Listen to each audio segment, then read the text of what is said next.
नमस्कार दर्शकों, मैं आपकी होस्ट और साइकोलॉजिस्ट डॉक्टर कविता वर्मा स्वागत करती हूं आप सबका सी एजुकेशन के इस लाइव शो में जिसका नाम है फोनो साइकोलॉजी, जिसमें मैं आपसे बात करूंगी आपसे ही जुड़ी हुई कुछ परेशानियों के बारे में जो कहीं ना कहीं आपको हर समय उलझाए रहती हैं। साथ ही दूर करूंगी पेरेंट्स की चिंताएं जो अपने बच्चे के कुछ अलग व्यवहार से परेशान और चिंता में रहते हैं। लेकिन सबसे पहले जान लेते हैं कि हमारे इस शो का उद्देश्य क्या है। फोनो साइकोलॉजी कार्यक्रम का उद्देश्य बच्चों की मानसिकता पर पड़ रहे नकारात्मक प्रभाव को दूर करना है। इस शो के माध्यम से हम आपसे बात करेंगे आपके बच्चों से जुड़ी कुछ अनकही परेशानियों के बारे में जो कहीं ना कहीं आपके बच्चों को दूसरे बच्चों से अलग बनाती हैं। साथ ही दूर करेंगे उन पेरेंट्स की चिंताएं जो अपने बच्चे के कुछ अलग व्यवहार से परेशान और चिंता में रहते हैं। इस कार्यक्रम के दौरान हम अपने दर्शकों को हमारी मनोवैज्ञानिक से अपनी समस्याओं को बांटने का मौका देंगे। साथ ही साथ दर्शक हमारे इस कार्यक्रम से जुड़कर अपनी समस्याओं का समाधान ले सकते हैं। तो दर्शकों, चलिए, अब आपने शो का उद्देश्य तो जान लिया, तो आज के हमारे इस एपिसोड में मैं आपसे बात करूंगी लर्निंग डिसेबिलिटी के बारे में, यानी कि पढ़ने के विकास के विकार से संबंधित। पिछले एपिसोड में मैंने आप बात की थी आपके बच्चे में डिसलेक्सिया और डिसकैल्कुलिया के बारे में, और आज मैं आपसे बात करूंगी एक और लर्निंग डिसेबिलिटी के बारे में जिसका नाम है डिस्ग्राफिया।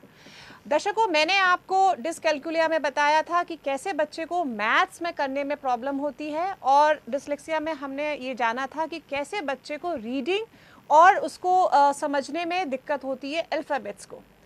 उसी से संबंधित हमारा ये जो डिसेबिलिटी है डिसग्राफिया, ये भी कहीं ना कहीं जब बच्चे को इन दो में से एक लर्निंग डिसेबिलिटी होती है, जैसे कि डिसलेक्सिया, तो उस बच्चे को ये मान कर चलिए कि उस बच्चे को 100% डिसग्राफिया भी होगा। क्यों? क्योंकि डिसग्राफिया का जो संबंध है वो है राइटिंग सेक्शन से, यानी कि जब बच्चे सही तरीके से लिख नहीं पाते हैं, और आप अक्सर ये बोलते रहते हैं कि ये बच्चा जो है, ये अपनी राइटिंग इसकी ख़राब है, इसकी राइटिंग ख़राब है, लेकिन आप कभी भी ये नहीं जान पाते कि इसकी राइटिंग ख़राब क्यों है। जबकि आपने कोशिश करी, बच्चे ने भी कोशिश करी, तो ऐसा क्या है कि इस बच्चे की राइटिंग में कोई डिस्टर्बेंस है, या ऐसी क्या वजह है कि इस बच्चे को डिसग्राफिया हो गया है। तो जब मैंने आपको बताया था कि जब डिसलेक्सिया की हम बात करते हैं तो that is related to reading and writing, तो क्योंकि जब बच्चा गलत वर्ड्स पढ़ता है तो डेफिनेटली वो गलत भी लिखता है। जब उसको वो दिखाई गलत दे रहा है तो वो उतारेगा भी उसकी तस्वीर गलत ही। तो जब बच्चे को अगर डिसलेक्सिया है तो उसको डिसग्राफिया भी होगा। अब यहाँ पर आपको सोचना है कि आपको अपने बच्चे की इस प्रॉब्लम को कैसे सॉल्व करना है। डिसग्राफिया के बारे में अगर हम बात करें तो जो इसका वर्ड है वो है डिस का मतलब होता है बिगड़ा रूप, और ग्राफिया का मतलब होता है हाथ से लेखन, यानी कि जो भी हमारी साइकोमोटर से रिलेटेड जो भी हमारी एक्टिविटी है, जो हमारे हाथ से रिलेटेड है, दैट इज़ कॉल्ड ग्राफिया। डिसग्राफिया होने का मतलब होता है कि बच्चे का हैंड राइटिंग बहुत ख़राब हो और वो ठीक ही ना हो पा रहा हो, मतलब आप कोशिश भी कर रहे हैं तब भी उसकी राइटिंग में कोई इम्प्रूवमेंट नहीं है। कई बार ऐसा भी होता है कि डिसग्राफिया के कारण बच्चों में इमोशनल ट्रॉमा हो जाता है। क्यों? क्योंकि उनकी जो संज्ञानात्मक क्षमता है उसमें कमी वैसे नहीं होती, क्योंकि ये नहीं कि उनको मैटर नहीं आता या उनको याद नहीं हो रहा अपना कंटेंट, या उनको चैप्टर याद नहीं हो रहा, या क्वेश्चन आंसर्स याद नहीं हो रहे, वो उनको याद होते हैं।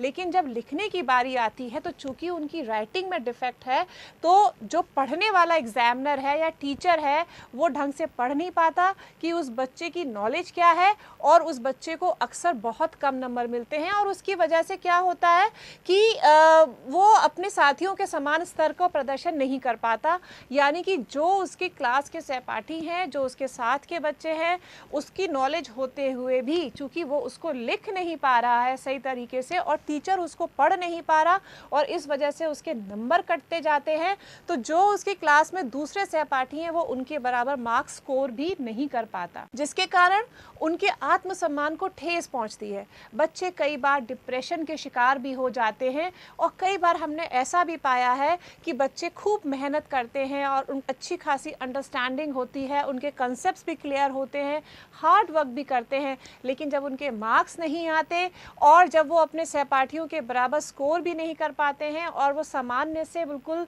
नीचे की कैटेगरी में आ जाते हैं, बिलो एवरेज बच्चे हो जाते हैं। तो इस बात से बच्चे कई बार मैंने ऐसा भी देखा कि वो फूट के भी रोते हैं, वो अपनी इतने हेल्पलेस हो जाते हैं कि वो अपनी इस हेल्पलेसनेस को किसी के सामने प्रकट भी नहीं कर पाते। और पेरेंट्स भी अक्सर इसी बात का उनके ऊपर फ्रस्ट्रेशन निकालते हैं कि तुमने सही नहीं लिखा, तुम अपनी राइटिंग नहीं सुधारते हो, तुम्हारे इसलिए नंबर नहीं आते हैं। तो ये जो फ्रस्ट्रेशन है, और ये सब किस में कन्वर्ट हो जाती है? स्ट्रेस में, जो कि मैं आपको ऑलरेडी बता चुकी हूँ कि हमारे बच्चों में या हमारे अंदर भी स्ट्रेस का मेन कारण होता है हमारे अंदर पैदा हुआ फ्रस्ट्रेशन। और फ्रस्ट्रेशन क्या होता है?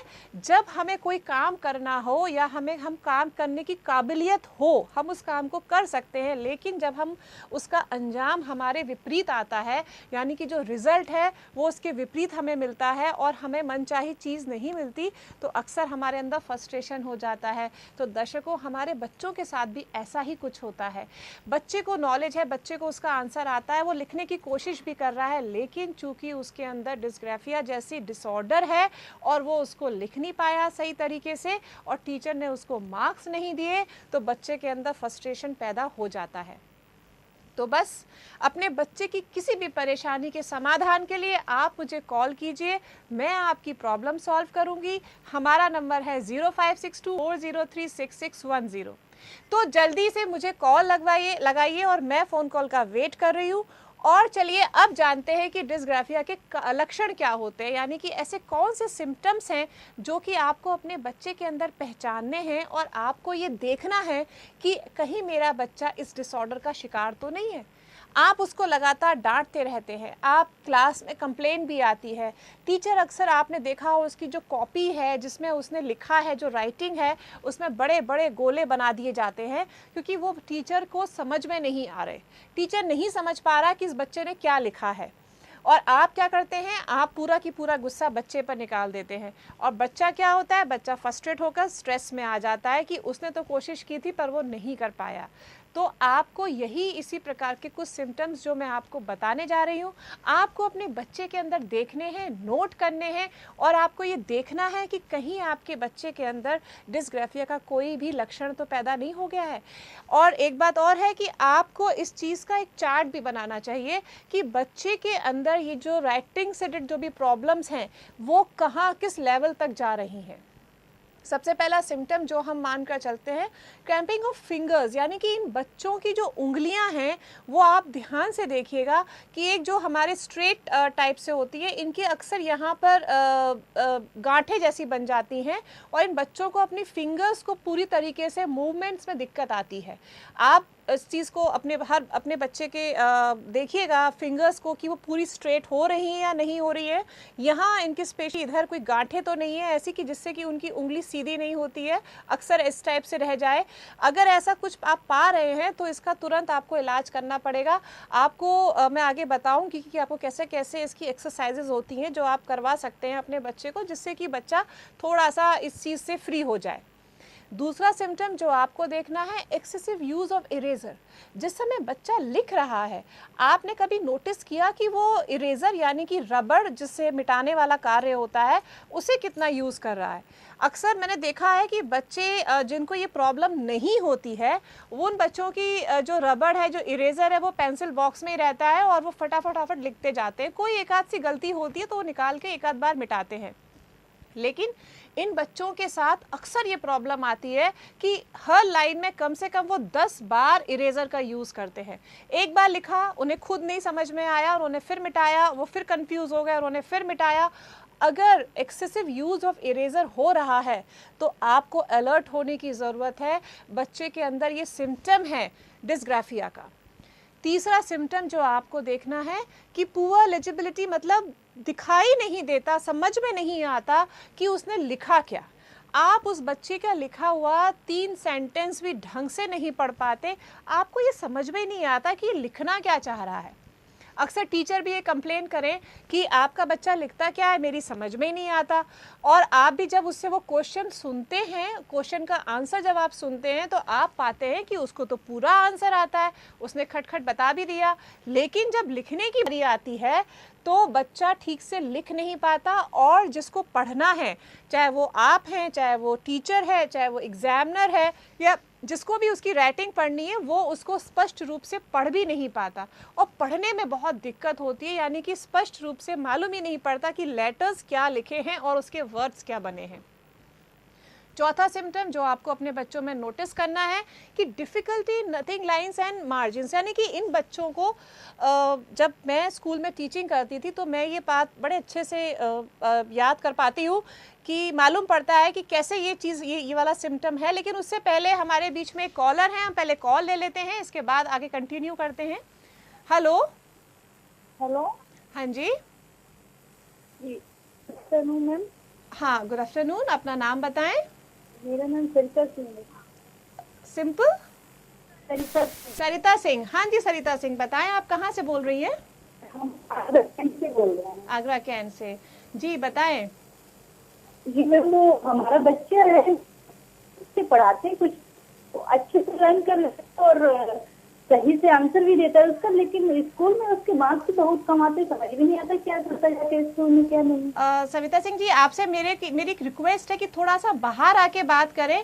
सरिता सिंह जी, आपकी आवाज क्लियर नहीं आई, थोड़ा कट कट कर आई, एक बार फिर से रिपीट कर दें अपना क्वेश्चन प्लीज। ओके ओके जी जी। वो हमारे ट्विंस बच्चे हैं, 2 जी, लड़का और लड़की। ट्विंस हैं जी। जी, तो लड़की की तो राइटिंग बहुत खराब थी, अभी वो सही है। लड़की घर पे इतने अच्छे से नहीं कर पाती, उसके मार्क्स अच्छे आते हैं और लड़का जिससे सब कुछ अच्छा पढ़ने में बढ़िया था, अभी क्या पता नहीं क्या हो रहा है कि जब से आए हैं तब से उसके नंबर अच्छे नहीं आते। घर पे तो पूरा सुधरता है सही से, अच्छा। स्कूल में जब जाता है और जब उसके मार्क्स देखते हैं तो कम आते हैं, पता नहीं क्या प्रॉब्लम है, कुछ आप समझ में नहीं पहले तो अपने बच्चों की एज बताइए मुझे। हमारे बच्चे 9 ईयर के हैं, दोनों 9 इयर्स के हैं और अभी मेरे ख्याल से 4th स्टैंडर्ड में होंगे, 4th या 5th में। हाँ, लड़की 4th स्टैंडर्ड में और लड़का 5th में। ट्विंस होने के बावजूद भी क्लासेस में डिफरेंसेस क्यों हैं? क्योंकि लड़की शुरू थोड़ा पढ़ने में कमजोर थी, लड़का अच्छा, शुरू से ही। था। हाँ हाँ हाँ। देखिए तो अभी क्या हुआ, लड़का थोड़ा कमजोर लग रहा है, अच्छे से लर्न कर रहा है, अच्छा है जी जी। और लड़की के नंबर अच्छे आते हैं, जबकि वो घर पे थोड़ा ठीक नहीं करती थी, हो सकता है स्कूल में जाके ठीक करती हो। बिल्कुल बिल्कुल। एक चीज मैं आपको और बताऊं कि चूंकि एज के अकॉर्डिंग आपका बेटा थोड़ा सा फास्ट, आपने थोड़ी सी बड़ी स्टैंडर्ड में उसको डाल रखा है, तो होता क्या है कि बच्चे की एक मेंटल अपनी एबिलिटी है, कैपेसिटी है गेन करने की।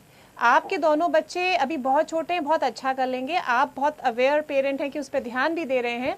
लेकिन अगर आपको ऐसा लग रहा है कि बेटा जो पहले बहुत अच्छा पढ़ता था अब अच्छे मार्क्स नहीं लाता और बेटी अच्छा कर रही है, तो इसमें कहीं ना कहीं उनके क्लास के एनवायरनमेंट का भी फर्क पड़ रहा होगा और जो सिलेबस वो पढ़ रहे हैं उसका फर्क पड़ रहा होगा। इनफैक्ट टीचर्स का भी फर्क पड़ता है। आपने क्या उनके लिए ट्यूशंस भी अरेंज कर रखे हैं? ट्यूशंस आपने नहीं लगाए, आप खुद पढ़ाती हैं? नहीं, हमने ट्यूशन लगा रखा है, घर पे भी देखते हैं ट्यूशन वाले जो पढ़ाते हैं, हम भी गौर करते हैं क्या पढ़ा बच्चे ने क्या नहीं। ठीक है, मैं समझ सकती हूँ, ट्यूशन लगाना कोई बुरी बात नहीं है, लेकिन बस आपको ये ध्यान देना है कि जो ट्यूटर पढ़ाने आ रहा है उसकी नॉलेज क्या है, उसकी अपनी खुद की क्वालिफिकेशन क्या है। कई बार ऐसा होता है कि जैसे आपका बच्चा अच्छा पढ़ रहा था, लेकिन अगर उसको रॉन्ग नॉलेज साइड मिल रहा है, जो भी चैप्टर वो कर रहा है वो ठीक से अगर एक्सप्लेन नहीं कर पा रहा है ट्यूटर, तो हो सकता है कि जो उसकी अपनी खुद की नॉलेज है वो भी जो है वो खराब हो रही हो। आपको इस बात का भी ध्यान देना है। दूसरी बात, आप थोड़ा सा सरिता जी इस बात को नोट करें कि आपकी बच्चों की एक्टिविटी जो पहले थी उसमें क्या क्या परिवर्तन आया है। जैसे कि उनके फ्रेंड्स कैसे हैं क्लास में, बाहर जब वो खेलने जाते हैं तो वो किस तरीके से बिहेव करते हैं। इनफैक्ट उनका जब क्लास में परफॉर्मेंस है, आप टीचर से लगातार मिलें, उससे भी पूछें कि मेरा बच्चा क्या क्या करता है। एक्चुअली बात ये है, यहाँ पे कोई ऐसा फ्रेंड तो बच्चे ज्यादा खेलते नहीं हैं, क्योंकि यहाँ हम सरकारी क्वार्टर में रहते हैं, तो बच्चे तो बाहर ज्यादा नहीं निकलते हैं और उन्हें जब भी खेलना होता है उनके साथ में जाते हैं पार्क में। आप खुद साथ में जाती हैं, लेकिन स्कूल की एक्टिविटीज में तो आप साथ नहीं होती ना सरिता जी। वहां पर तो आपको देखना पड़ता है कि आपके बच्चे क्या मतलब स्कूल में क्या कर रहे हैं, वो टीचर ज्यादा नोटिस कर सकती हैं। किस स्कूल में हैं आपके बच्चे? डीपीएस में। डीपीएस में। डीपीएस में अपने आप में सीबीएसई बोर्ड स्कूल है। एक्टिविटीज में पार्टिसिपेट करते हैं दोनों बच्चे? हाँ हाँ, न्यू एडमिशन कराए हैं दोनों को, तो अभी तो पार्टिसिपेट नहीं कर रहे हैं। बाकी अच्छा। जो भी होता है प्रोग्राम तो उसमें तो भाग लेते हैं। एक्टिविटी पार्टिसिपेट करते थे। तो सरिता जी, मैं आपकी पूरी पूरी हेल्प करूंगी। आपको बस इतना थोड़ा करना है कि आप एक चार्ट बनाएं अपने बच्चों का, क्योंकि थोड़ा बच्चों की जानकारी मेरे पास और अच्छे से होगी। क्योंकि सिर्फ अगर ये वाली बात पे हम कह रहे हैं कि बच्चे का कुछ ऐसा इन्वायरमेंट में कुछ ऐसे फैक्टर्स हो रहे हैं जिसकी वजह से वो नहीं कर पा रहा है, तो आपको थोड़ा सा कुछ पॉइंट्स मुझे बताने होंगे कि स्कूल में उसके फ्रेंड्स कैसे हैं। ये बात तो आप जानती हैं कि ये बहुत पुरानी कहावत है कि संगत का असर होता है। वाकई में बच्चे के फ्रेंड्स बहुत डिपेंड करते हैं इस वाली बात पे कि उसको मोटिवेशन मिल रहा है या वो डीमोटिवेट हो रहा है। अच्छा, उनके बगल में, हमारे बच्चे के बगल में 5th क्लास में एक बच्चा पढ़ता है, वो भी डीपीएस का है। वो जबकि अच्छा है, उसके नंबर अच्छे आते हैं। और वो इन्हीं के पड़ोस का एक साथ ही बैठते हैं एक ही जगह। हाँ हाँ। तो आपको ऐसा लगता है, एक तो देखिए कंपैरिजन तो हम बच्चों का कर नहीं मतलब हम लोग बिल्कुल नहीं करते हैं, पेरेंट्स तो करते हैं, लेकिन हम लोग एज अ साइकोलॉजिस्ट हम ये इस बात के बिल्कुल खफा रहते हैं कि हम कभी भी दो बच्चों का कंपैरिजन नहीं कर सकते।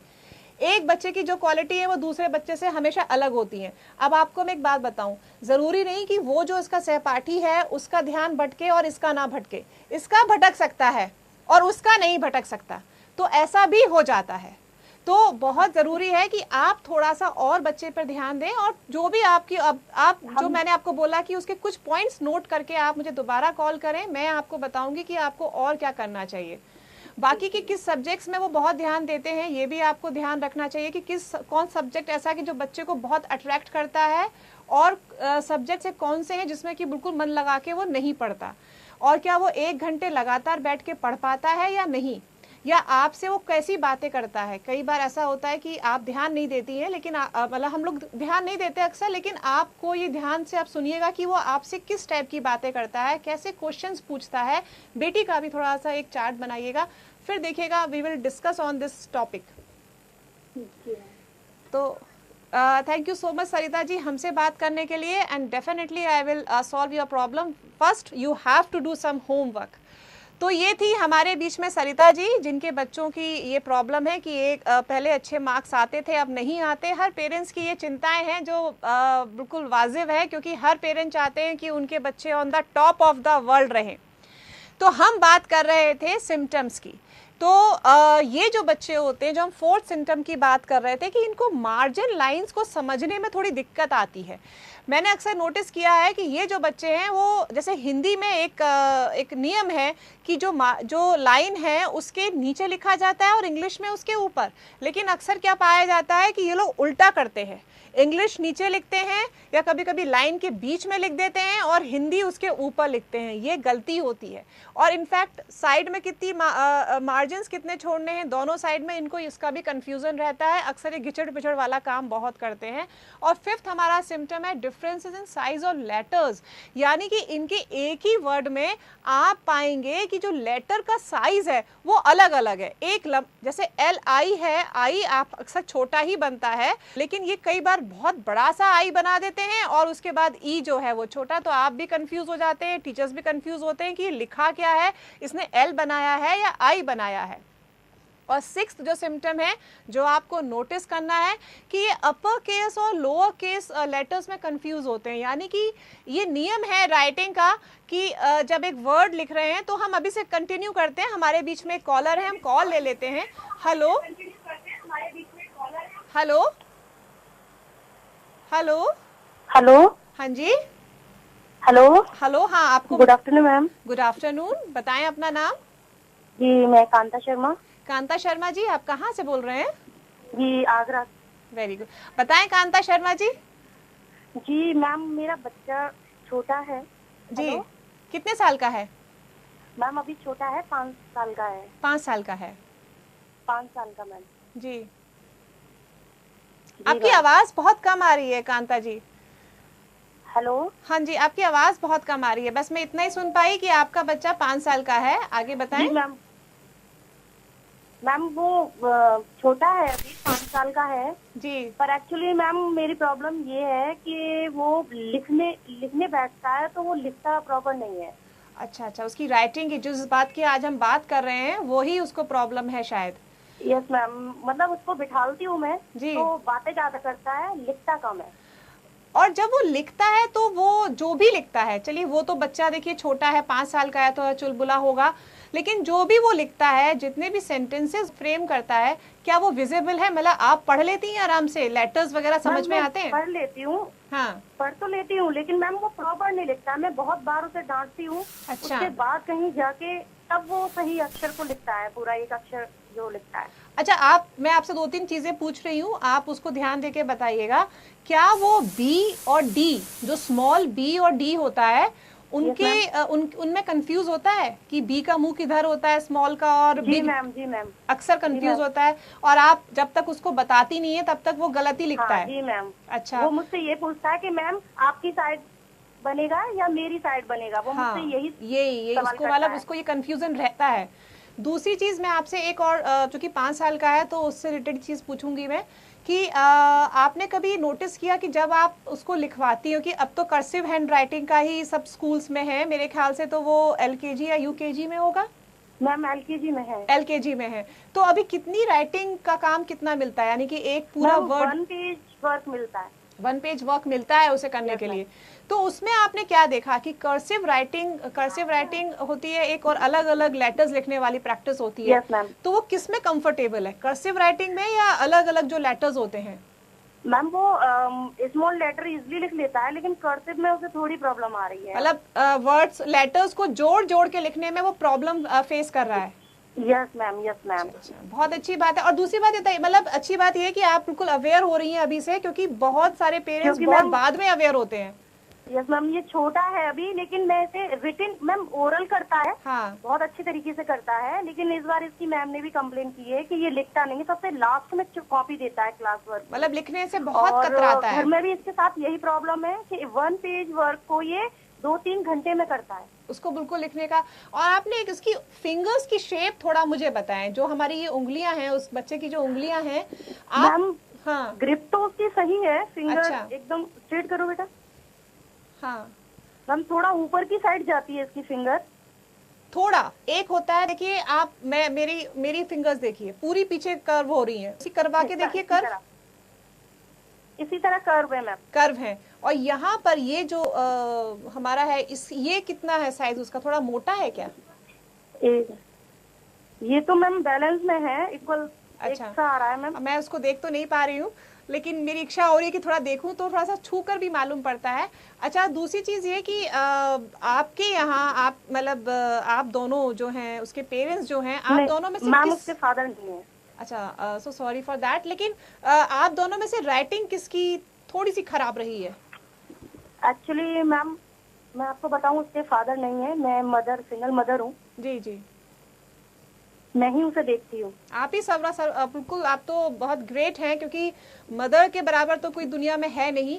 तो आप नहीं, फिर भी बस मैं इतना पूछना चाह रही हूँ, क्योंकि कांता जी क्या है कि जो राइटिंग है ये भी हेरिडिटी होती है, ये भी बड़ी कमाल की बात है। अक्सर कि जैसे जो पेरेंट्स में से किसी की अगर खराब हैंड राइटिंग है तो बच्चे की भी अक्सर हो जाती है। मैं सिर्फ इसलिए पूछना चाह रही थी। अच्छा मैम, मेरी तो थोड़ी ठीक है, ज्यादा अच्छी नहीं है, ज्यादा अच्छी नहीं है, लेकिन इसके फादर की तो अच्छी राइटिंग थी। अच्छा, तो फिर चांसेस ये है बनते हैं कि आप थोड़ी सी अगर मेहनत करें अभी, तो डेफिनेटली इसकी राइटिंग अच्छी हो जाएगी। मैं आपको कुछ टिप्स अपने एपिसोड के एंड में दूंगी, और पर्सनली मैं आपको इतना बता दूं, क्योंकि 5 साल का बच्चा है, आप इसको डेली जिस समय राइटिंग ये काम करे, क्योंकि इसका मन नहीं लगता राइटिंग करने में, तो अब आपको इसको मोटिवेट करना है मोर एंड मोर लिखने के लिए। इसको डेली 1 पेज दीजिए, और मार्केट में सिलेबस के अलावा जो राइटिंग बुक्स आती है ना, जिस पर डॉट डॉट डॉट होता है, वो वाली इसको ला कर दीजिए। और जिसको देखते हुए, मतलब जिसके साथ भी, या तो म्यूजिक के साथ या टीवी के साथ, अगर ये राइटिंग का काम मन से कर लेता है तो करने दीजिए। यानी कि आप इसके लिए ऐसी राइटिंग बुक्स ले आइए जिसको कि ये फन वे में ले।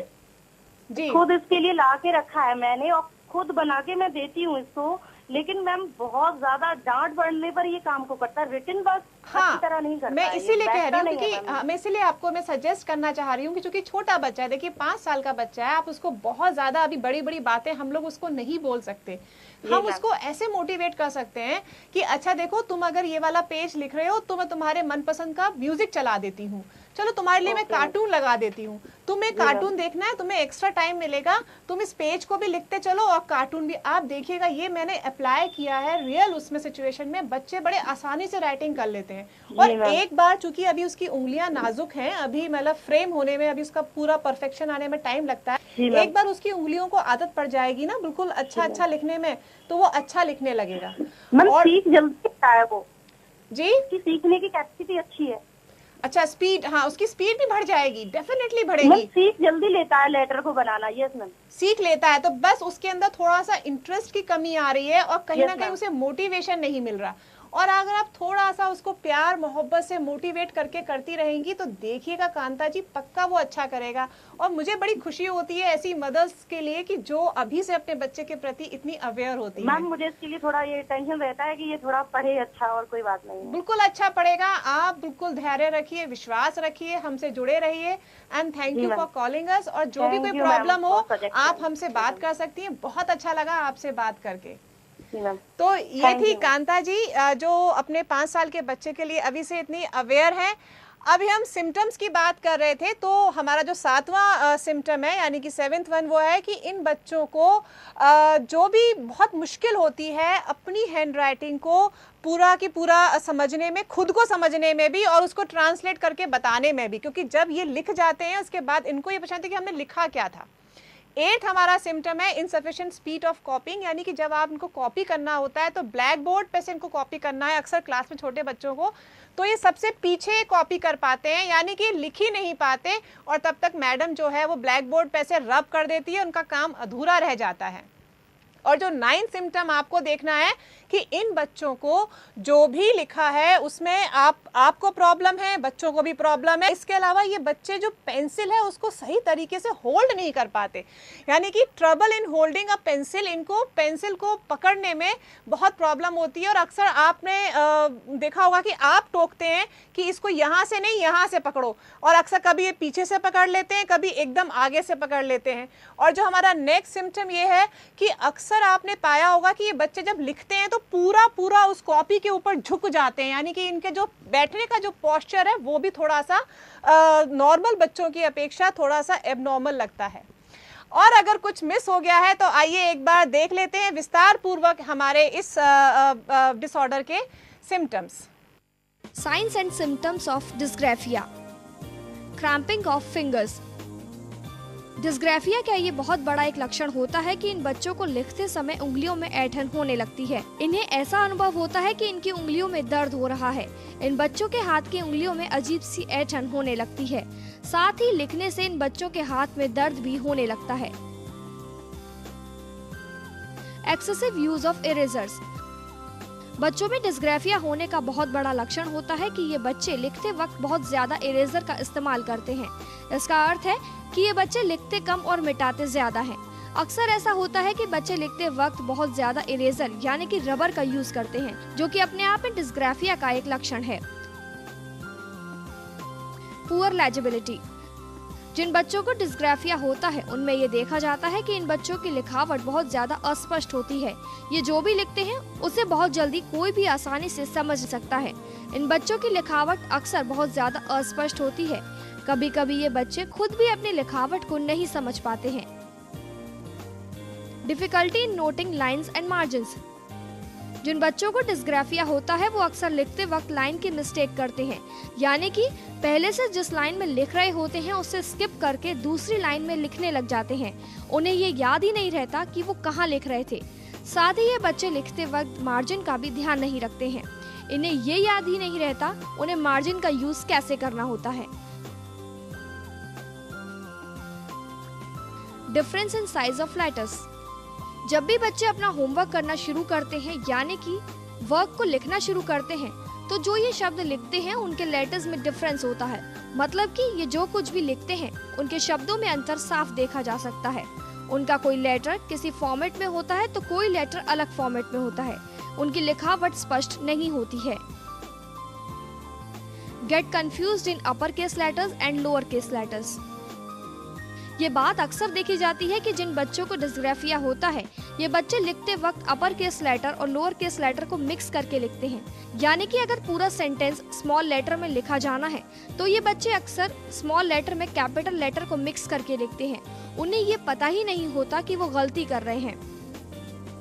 Having a hard time translating ideas to writing.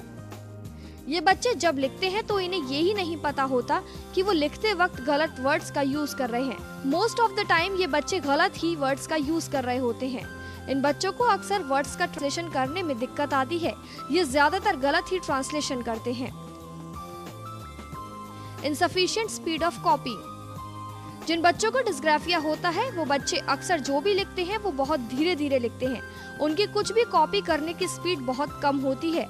अगर उन्हें कुछ भी लिखने को दिया जाता है तो ये बच्चे अक्सर उसे कॉपी करने में बहुत अधिक टाइम ले लेते हैं और वक्त रहते उसे पूरा नहीं कर पाते हैं। Difficulty in focusing vision and writing. जिन बच्चों को डिस्ग्राफिया होता है वो बच्चे अक्सर लिखते वक्त बहुत गहराई से देखते हैं, यानी कि अपने काम को बहुत ज्यादा ध्यान से देखते हैं।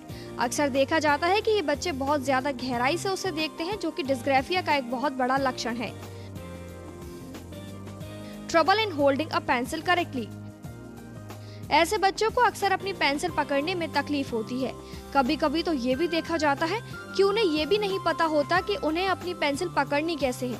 वो अपनी पेंसिल को भी गलत तरीके से पकड़ते हैं, जिस वजह से उनकी ग्रिप भी खराब हो जाती है और हैंडराइटिंग भी खराब हो जाती है। इन बच्चों को आसान पजल सॉल्व करने में भी दिक्कत होती है। ये बच्चे अच्छे से कुछ लिख भी नहीं पाते हैं।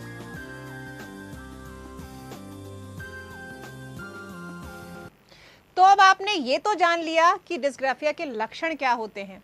और हाँ, याद रखिएगा, आप अपने बच्चे से जुड़ी किसी भी परेशानी के समाधान के लिए मुझे फ़ोन कर सकते हैं।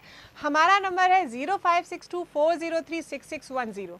और हाँ, जब तक कि आप मुझे कॉल करते हैं तब तक मैं एक आपके बच्चों के लिए एक्टिविटी दिखाई हूँ जो कि आपके बच्चे के फ़न के लिए है। दर्शकों, एक बात मैं आपको क्लियर कर देना चाहती हूँ कि हमारे इस प्रोग्राम में यानी कि फोनो साइकोलॉजी में जो भी हम एक्टिविटी दिखाते हैं उसका कोई भी रिलेशन जीके से नहीं होता।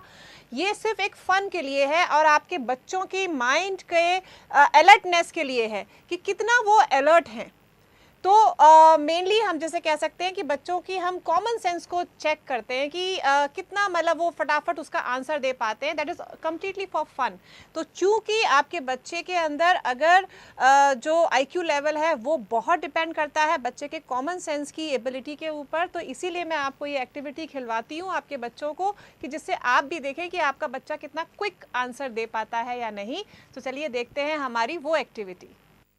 बच्चों के लिए आज की हमारी एक्टिविटी है which of the 5 is least like the other. A bear, B snake, C cow या D डॉग। और हाँ, जब तक कि आप मुझे कॉल करते हैं मैं लेती हूँ एक ब्रेक। आप कहीं जाइएगा नहीं। I will be right back after a short break.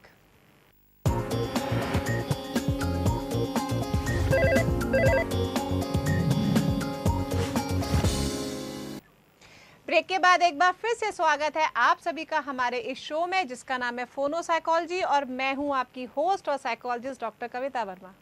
और आज के एपिसोड में हम बात कर रहे हैं डिस्ग्राफिया के बारे में, यानी कि बच्चे की राइटिंग से रिलेटेड डिसऑर्डर के बारे में। ब्रेक पर जाने से पहले मैंने आपके बच्चे के लिए दिखाई थी एक एक्टिविटी, कहीं आप भूल तो नहीं गए? चलिए एक बार फिर से देख लेते हैं वो एक्टिविटी। बच्चों के लिए आज की हमारी एक्टिविटी है which of the 5 is least like the other. A bear, B snake, C cow या D डॉग। और हाँ, जवाब देने के लिए आप डायल कर सकते हैं 056240366110। तो चलिए आगे बढ़ते हैं और अब मैं आपको बताती हूँ कि डिस्ग्राफिया होता क्यों है, यानी कि इसके क्या कॉजेज ऐसे होते हैं, क्या रीजंस हैं जिसकी वजह से बच्चे के अंदर ये डिसऑर्डर होने की संभावना है। तो जो पहला इसका जो रीज़न है वो है कि बच्चे में जेनेटिक यानी कि जो हेरिडिटी है वो बहुत काम करती है। अक्सर मैं आपको अपने हर डिसऑर्डर में ये वाला रीज़न बताती हूँ क्योंकि जो भी हमारी बॉडी है वो आप सब जानते हैं दर्शकों कि वो सिर्फ एक किसी इंडिविजुअल की नहीं है, वो 2 बॉडीज़ की देन होती है।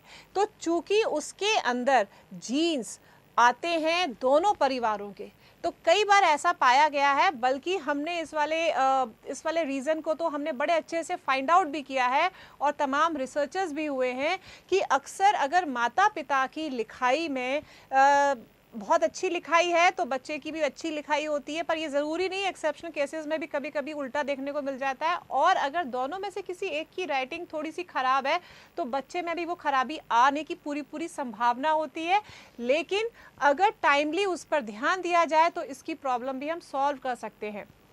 दूसरा जो इसमें रीज़न हम मानते हैं वो है प्रॉब्लम ऑफ वर्किंग मेमोरी। दर्शकों, जो हमारा जो पूरा की पूरा डेवलपमेंट है वो 3 पक्षों पर निर्धारित होता है। एक तो होता है कॉग्निटिव, यानी कि संज्ञानात्मक, जो नॉलेज है, जो अंडरस्टैंडिंग है, जो हम समझते हैं, जो हम अपने आप में गेन करते हैं। दूसरा है हमारा इफेक्टिव, यानी कि जो भी नॉलेज है उसको जब हम एग्जीक्यूट करते हैं, जब हम उसको सामने एक्सप्रेस करते हैं, जो भी ज्ञान है वो हमारे अंदर है, अब उस ज्ञान को जब हमें प्रदर्शित करना है तो उसका क्या तरीका है। और तीसरा है हमारा साइकोमोटर एस्पेक्ट, यानी कि जो भी हमारी नॉलेज है, जो भी हमारे अंदर है, उसको जब हम करके देखते हैं, जब हम करते हैं। करने के लिए भगवान ने हमें हाथ दिए हैं, हाथ में हमारे पास फिंगर्स हैं, फिंगर्स में हमारे पास स्ट्रेंथ है। अब इसको आप थोड़ा समझिएगा कि जैसे ही मान लीजिए हमने बच्चे को लेटर्स सिखाए, वर्ड सीखे, हमने भी खुद सीखे हैं अपने टाइम पर, तो वो सब हमारे अंदर फीड हो जाते हैं ब्रेन में। अब अगर हमें जो भी सिचुएशन हमारे सामने है या जो भी क्वेश्चन आंसर है, कुछ भी जो है, अगर बच्चे को वो एग्जीक्यूट करना है, वो बताना है, तो उसका माइंड तुरंत काम करना शुरू करता है। कॉग्निटिव से वो इफेक्टिव डोमेन में जाता है, यानी कि अब उसको वो एग्जीक्यूट करना है। और एग्जीक्यूशन कौन करते हैं? हमारे हाथ, जब वो लिखना शुरू करता है। अब प्रॉब्लम यहाँ है कि ये तो है हमारी वर्किंग मेमोरी, यानी कि जब हम जो काम कर रहे हैं, that is called working memory. अब इसमें प्रॉब्लम है, यानी कि बच्चे का ज्ञान का जो कॉग्निटिव जो डोमेन है वो सही है, वो जो बोल के अगर सुना देता है यानी कि वो भी सही है, यानी कि वो इफेक्टिव है, लेकिन कमी कहाँ आ गई? वर्किंग वाले में, यानी कि साइकोमोटर में। साइकोमोटर यानी कि जो उसको निर्देश मिल रहे हैं उसके ब्रेन से, उसके हाथों को, उसकी कम्युनिकेशन कहीं ना कहीं स्पीड ब्रेकर्स हैं, यानी कि कहीं ना कहीं कोई रुकावट है जिसकी वजह से वो उसको तुरंत नहीं मिल रहे और उसको कैच करने में प्रॉब्लम हो रही है। यानी कि हम ये मानकर चलते हैं कि बच्चे की वर्किंग मेमोरी में कोई ना कोई प्रॉब्लम होने से बच्चे के अंदर डिस्ग्राफिया डेवलप हो जाता है। और इसका थर्ड रीज़न है ब्रेन से संबंधित ब्रेन इंजरी। कई बार हमने ऐसा पाया है कि बच्चे का जो ब्रेन का भी स्ट्रक्चर है, जिस समय बच्चा पैदा हो रहा है, अगर उस समय किसी गलती की वजह से उसमें ऑक्सीजन की कमी हो जाए या कभी कोई एक्सीडेंट हो जाए या जो ब्रेन का स्ट्रक्चर है उसमें कोई परिवर्तन है, तो भी बच्चे के अंदर डिस्ग्राफिया होने की संभावना हो जाती है। और ये तीनों ही ऐसे फैक्टर्स हैं, ऐसे रीजंस हैं जिसमें कि ना तो माता पिता कुछ कर सकते हैं और ना ही बेचारा बच्चा। लेकिन हमारे बच्चों के साथ में आप लोग हैं, यानी कि उनके पेरेंट्स हैं। कुछ ऐसी एडवाइजेस मैं भी आपको आगे दूंगी जिसकी तरफ ध्यान देकर आप थोड़ा बहुत उनमें डेवलपमेंट कर सकते हैं। और कई बार हमने ऐसा भी पाया है कि थोड़ा सा टाइम लगता है, यानी कि थोड़ा डिले हो जाता है इनका जो सीखना, लेकिन जब ये सीख जाते हैं तो बड़ा अच्छा भी कर जाते हैं। और हाँ, भूलिएगा मत, आप हमें फ़ोन करके अपने परेशानी का हल ले सकते हैं। हाँ, ये एक बार फिर से देख लेते हैं कि डिस्ग्राफिया के क्या कारण होते हैं। Causes of dysgraphia, problems of working memory. बच्चों में डिस्ग्राफिया होने का एक बहुत बड़ा कारण आनुवांशिक और मस्तिष्क संबंधी होता है। हो सकता है परिवार में कोई पर्सन पहले से डिस्ग्राफिया से सफर कर रहा हो, जिस वजह से बच्चे में भी डिस्ग्राफिया के लक्षण दिखाई दे रहे हों, या बच्चे को डिस्ग्राफिया हो गया हो सकता है ये बच्चों की वर्किंग मेमोरी पर इसका बहुत ज्यादा असर पड़ रहा हो। लेकिन ये भी देखा जाता है कि जब बच्चे को उसके मस्तिष्क में किसी कारण चोट लग जाती है तो भी उसका मस्तिष्क प्रभावित हो जाता है और बच्चे को डिस्ग्राफिया हो जाता है। ब्रेन में मौजूद कुछ ऐसे रीजन्स जो ऑटोमेटिकली लेटर्स और नंबर्स को याद रखते हैं, जो कि हमारे भावों को व्यक्त करते हैं। प्रभावित बच्चे में इन रीजन्स में आपस में कनेक्शन में कठिनाई होती है, जो ब्रेन में मौजूद ऐसे रीजन्स जो ऑटोमेटिकली लेटर्स और नंबर्स को याद रखते हैं, जब उनमें खराबी आ जाती है तो अक्सर यही देखा जाता है कि जब बच्चे को डिस्ग्राफिया हो जाता हो, और जब बच्चों को नंबर्स और लेटर्स के बारे में याद ही नहीं रहता और जो बच्चे इससे प्रभावित हो जाते हैं वो डिस्ग्राफिया का शिकार हो जाते हैं। और हाँ, भूलिएगा नहीं, आप हमें फ़ोन कर जान सकते हैं कि आपके बच्चे को डिस्ग्राफिया है या नहीं, और मुझे फ़ोन कर सकते हैं। और आइए एक बार फिर से देख लेते हैं हमारी वो एक्टिविटी जो आपके बच्चे के फन के लिए है। बच्चों के लिए आज की हमारी एक्टिविटी है which of the 5 is least like the other? A bear, B snake, C cow या डी डॉग? आप मुझे फ़ोन कर सकते हैं। जब तक आप मुझे कॉल करते हैं मैं लेती हूँ एक ब्रेक। आप कहीं जाइएगा नहीं, we will be right back after a short break.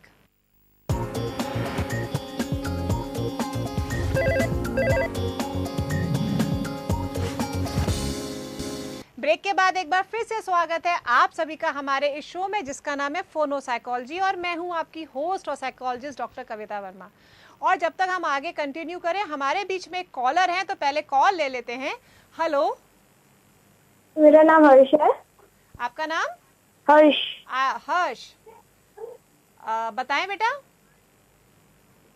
ये जो आपने एक्टिविटी पूछी है उसका आंसर बताना था। हाँ बताओ, वेरी गुड। पहले तो बताओ आप किस क्लास में पढ़ते हो? 7th में। चलिए अब बताइए क्या है आंसर? काउ। काउ? हाँ। आपके हिसाब से काउ है इसका आंसर। आप किस स्कूल में पढ़ते हो हर्ष? सेंट पीटर्स में। तो हर्ष आप हमारे साथ बने रहिए, जुड़े रहिए, क्योंकि मैं एपिसोड के एंड में बताऊंगी इसका आंसर। तब तक आप देखो कि इसका राइट आंसर क्या था और आपका आंसर गलत है या सही है। ठीक है Harsh? Okay, thank you for calling us. तो ये थे हर्ष जिन्होंने हमारी एक्टिविटी का आंसर बताया, और उन्होंने बताया काओ, लेकिन मैं अभी सरप्राइज रखूंगी और इनके लिए लास्ट में ही बताऊंगी। तो हम बात कर रहे हैं अपने इस एपिसोड में डिस्ग्राफिया के बारे में। ब्रेक पर जाने से पहले मैंने आपके बच्चों के लिए दिखाई थी एक एक्टिविटी, तो एक बार फिर से देख लेते हैं कि वो हमारी एक्टिविटी क्या है। बच्चों के लिए आज की हमारी एक्टिविटी है which of the 5 is least like the other? A bear, B snake, C cow या डी डॉग?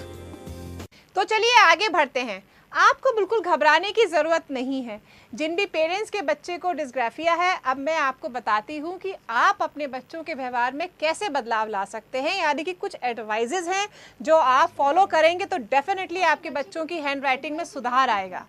तो सबसे पहले आपको क्या करना है, बच्चों को राइटिंग प्रैक्टिस देनी है ऑन स्ट्रेट लाइंस। यानी कि बच्चों के लिए अगर वो प्लेन पेपर पे लिख रहे हैं तो ये प्रैक्टिस बिल्कुल बंद कर दीजिए। जो लाइनिंग वाले पेपर्स आते हैं, आप पेजेस आते हैं, आप उन्हीं पर उनको प्रैक्टिस दें, मोर एंड मोर प्रैक्टिस दें। और बहुत सारी हमारी मार्केट में भी अवेलेबल हैं आउट ऑफ सिलेबस और आउट ऑफ कोर्स जो राइटिंग प्रैक्टिस की बुक्स होती हैं, जो कॉपीज़ आती हैं, आप वो लेकर आइए।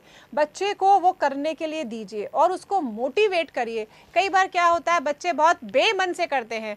तो ये मैं कंटिन्यू करती हूँ, लेकिन हमारे बीच में कॉलर है तो पहले कॉल ले लेते हैं। Hello hello hello hello. हाँ बताओ, आपकी आवाज बहुत कम आ रही है। हाँ हाँ, आपका नाम क्या है? हेलो, आपका नाम क्या है? निशांत। निशांत, आपके जो टीवी चल रहा है ना बेटा, जरा उसकी वॉल्यूम कम करो और फिर मुझसे बात करो। हाँ निशांत बताओ। हेलो आंटी, आपने जो आंटी नहीं मैम, हाँ मैम आपने जो एक्टिविटी बोली थी उसका आंसर हमें मिल गया है। आंसर मिल गया है? कहीं पे रखा हुआ था क्या? उसका आंसर स्नेक है आंटी। स्नेक है? अच्छा अच्छा। अच्छा निशांत, आप बताओ आप किस क्लास में हो? कौन सी क्लास में हो आप? 5th में। और किस स्कूल में पढ़ते हो? मैं 6th क्लास में हूँ। 6th क्लास में हो। स्कूल का तो नाम बताओ अपना। Carriers convent school. ओके, तो निशांत अभी थोड़ा सा वेट करो, मैं आपका बताऊंगी आंसर सही था या गलत। क्लैपिंग होती है या मैं बोलती हूँ कि ट्राई नेक्स्ट टाइम। तो थोड़ा सा वेट करो और हमारे एपिसोड के एंड में मैं इसका आंसर बताऊंगी, क्योंकि और भी बच्चे बताने वाले हैं ना।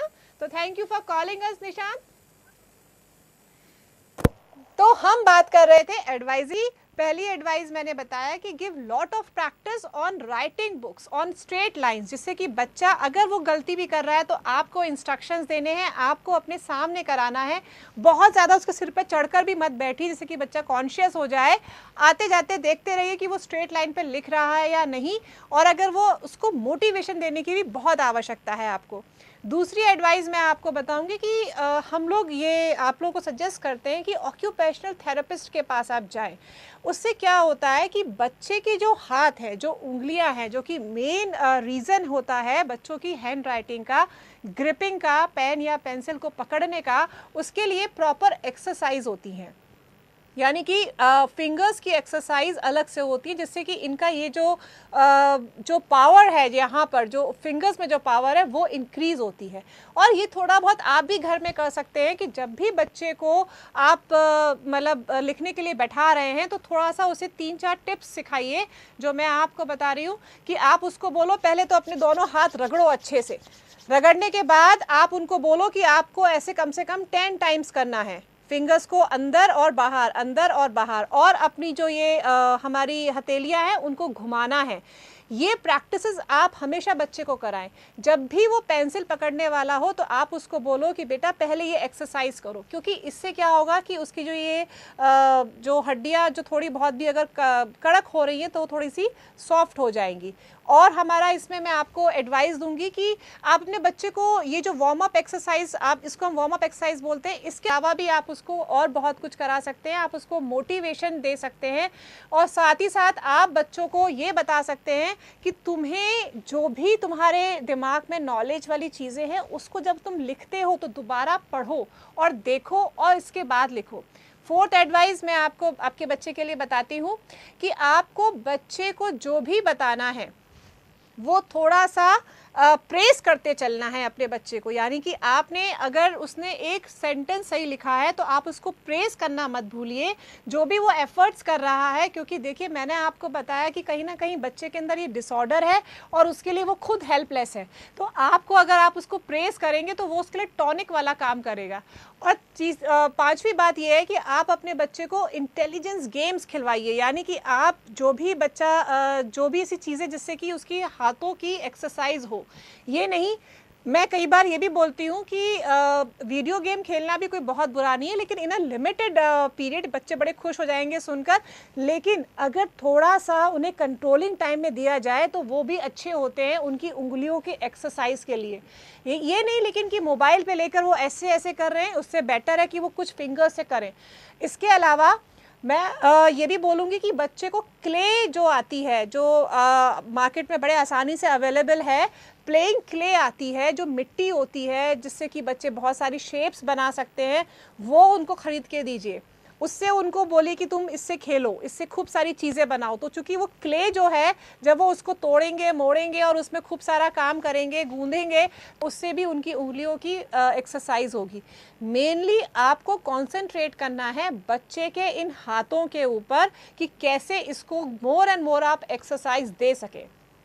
बहुत सारी प्रैक्टिसेस हम लोग करवाते हैं, बच्चे को बॉल स्क्वीज़ करना, बच्चे के साथ क्ले की चीज़ें बनवाना, बच्चे को बार बार उसकी उंगलियों को, जो मैंने आपको बताया वार्म अप एक्सरसाइज, तो आप ये सब फॉलो करेंगे तो डेफिनेटली आपके बच्चे की हैंड राइटिंग में बहुत फ़र्क आएगा। लेकिन सबसे बड़ी बात ये कि आप उसको मोटिवेट करिए, उसको प्रेस करिए और उसको ये अश्योरेंस दीजिए कि आप हैं उसकी हेल्प के लिए, वो हेल्पलेस नहीं है। अगर आपसे कुछ मिस हो गया है तो आइए जान लेते हैं एक बार विस्तार पूर्वक ये एडवाइसेस को। Advices of dysgraphia. Writing practice in straight lines. अपने बच्चे को डिस्ग्राफिया से निकालने के लिए उसे राइटिंग का अभ्यास करवाएं। बच्चे को वर्ड टू वर्ड लिखना सिखाएं। उसे लिखने की इतनी ज्यादा प्रैक्टिस कराएं कि उसकी राइटिंग इम्प्रूव हो जाए। बच्चे को ऐसे लिखवाएं कि वो एक सीधी लाइन में लिखना सीखे और अलग अलग लेटर्स को जल्दी व अच्छा लिखना सीखे। बच्चे को जितना हो सके राइटिंग प्रैक्टिस कराएं। ज्यादा से ज्यादा लिखना उसकी हैबिट में डालें। साथ ही ये भी निश्चित करें कि बच्चा राइटिंग प्रैक्टिस एक स्ट्रेट लाइन में कर रहा है या नहीं। ऑक्यूपेशनल थेरेपिस्ट, बच्चे को डिस्ग्राफिया से बाहर निकालने के लिए उसे ऑक्यूपेशनल थेरेपी करवाएं और मांसपेशियों को मजबूत करने के लिए एक्सरसाइज कराएं। साथ ही उसे ऐसा खाना दें जो ताकत प्रदान कर सके। बच्चे को डिस्ग्राफिया से दूर करने के लिए उसके हाथ और आंखों में कोऑर्डिनेशन बनवाएं या निश्चित करें कि बच्चा अपने हाथ और आंख कोऑर्डिनेशन मिलाकर सही तरीके से काम कर रहा है या नहीं। अपने बच्चे को उसकी आंखों और हाथों के बीच सामंजस्य बिठाने का अभ्यास करवाएं। Teach your child warm up exercises, अपने बच्चे को डिस्ग्राफिया से दूर करने के लिए उसे वार्म अप एक्सरसाइजेस करवाएं। उसके हाथ रगड़वाएं, उसके हाथों को मलवाएं। अपने बच्चे को डिस्ग्राफिया से निकालने के लिए उसे ऐसी एक्सरसाइजेस करवाएं जो उसे डिस्ग्राफिया से बाहर आने में मदद करें। जैसे इसके अंदर उसके हाथों को आप मलवाएं, उसे आपस में रगड़वाएं जिससे वो ठीक हो सके। उसे लिखने के बारे में सिखाएं, मतलब कि उसे राइटिंग की प्रैक्टिस करवाएं कि उसे कैसे लिखना है ताकि वो डिस्ग्राफिया से बाहर आ सके। प्ले इंटेलिजेंस गेम, बच्चे को डिस्ग्राफिया से बाहर लाने के लिए उसके साथ इंटेलिजेंस गेम खेलें। उसे ऐसे गेम्स खिलवाएं जो उसकी मेमोरी को इम्प्रूव कर सके। उससे क्ले का यूज करके भी आप उसे गेम खिलवा सकते हैं। आप बच्चे को बॉल स्क्वीज का गेम भी खिलवा सकते हैं। कुछ ऐसे गेम्स खिलवाएं जो बच्चे के दिमाग को भी तेज करें, उसके दिमाग का लेवल बढ़े। और साथ ही ऐसे गेम भी आप खिलवा सकते हैं जो बच्चे के हाथों के मूवमेंट को भी बढ़ा दें। Praise your child for efforts and genuine achievements, अपने बच्चे को डिस्ग्राफिया से निकालने के लिए उसके अचीवमेंट्स जो भी उसे मिलते हैं उसकी तारीफ करते रहें। वो जैसे भी करके काम करने के जो भी प्रयास कर रहा है आप उसकी सराहना बात बात पर करते रहें। बच्चे के प्रयासों की सराहना बात बात पर करते रहने से बच्चे को एप्रिसिएशन मिलता है। साथ ही बच्चा जो भी अचीवमेंट हासिल कर रहा है आप उसकी सराहना हमेशा करते रहें ताकि वो डिस्ग्राफिया से दूर हो सके।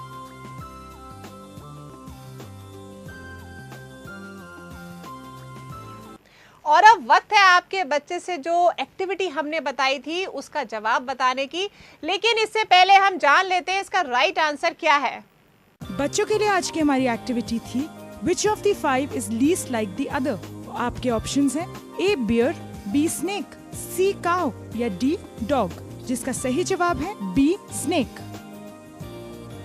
तो बच्चों मैंने जैसे कि आपको बताया था कि ये जो हमारी एक्टिविटी है किसी जीके पर नहीं है निर्भर, ये किस पर निर्भर है, कॉमन सेंस पर। और ये जो क्वेश्चन था ये भी कम्प्लीटली कॉमन सेंस वाला था और आपको उसके ही हिसाब से उसी को यूज़ करके इसका आंसर बताना था। बहुत सिंपल सा है कि बाकी इसमें जो काऊ है, डॉग है, जो डियर है वो सब 4 पैर वाले हैं और जो कि चलते हैं, वॉक करते हैं। और जो स्नेक है उसके उनकी तरह पैर नहीं होते और वो रेंगता है, वो ज़मीन पर रेंगता है, तो वो उनसे सबसे अलग हो गया ना। तो इसके उसमें निशांत ने इसका बिल्कुल सही आंसर बताया था स्नेक। और हर्ष कहीं तुम चूक गए, थोड़ा सा ध्यान से देखते कि 4 जो जीव दिखाए हमने उसमें से एक ऐसा कौन सा जीव है कि जो 3 से अलग था। कोई बात नहीं, बेटर ट्राई नेक्स्ट टाइम। फिर से ट्राई करते रहिए, एक्टिविटीज़ देखते रहिए, अपने कॉमन सेंस की बत्ती को तुरंत जलाया करो और तुरंत सोचा करो कि इसमें हमें सिर्फ अपना लॉजिक यूज़ करना है। मेरे सारे क्वेश्चंस आपका लॉजिक बढ़ाएंगे, आपका कॉमन सेंस डेवलप करेंगे। और अब वक्त हो गया है आपसे विदा लेने का। मैं कविता वर्मा आपसे मिलूंगी अपने अगले एपिसोड में, और आप चाहें तो हमारे साथ फेसबुक पर भी कनेक्ट हो सकते हैं। Take a look. आप हमें फेसबुक पर भी लाइक कर सकते हैं। हमारी फेसबुक आईडी है www.facebook.com/ceducation या फिर आप हमें व्हाट्सएप भी कर सकते हैं। हमारा व्हाट्सएप नंबर है 9837099999। For more details, you can call us at 0562403610 and don't forget to follow us on Twitter. तो चलिए, it's time to say good bye. तब तक के लिए आप देखते रहिए C education, learn here, lead anywhere. मुझे दीजिए इजाजत, नमस्कार।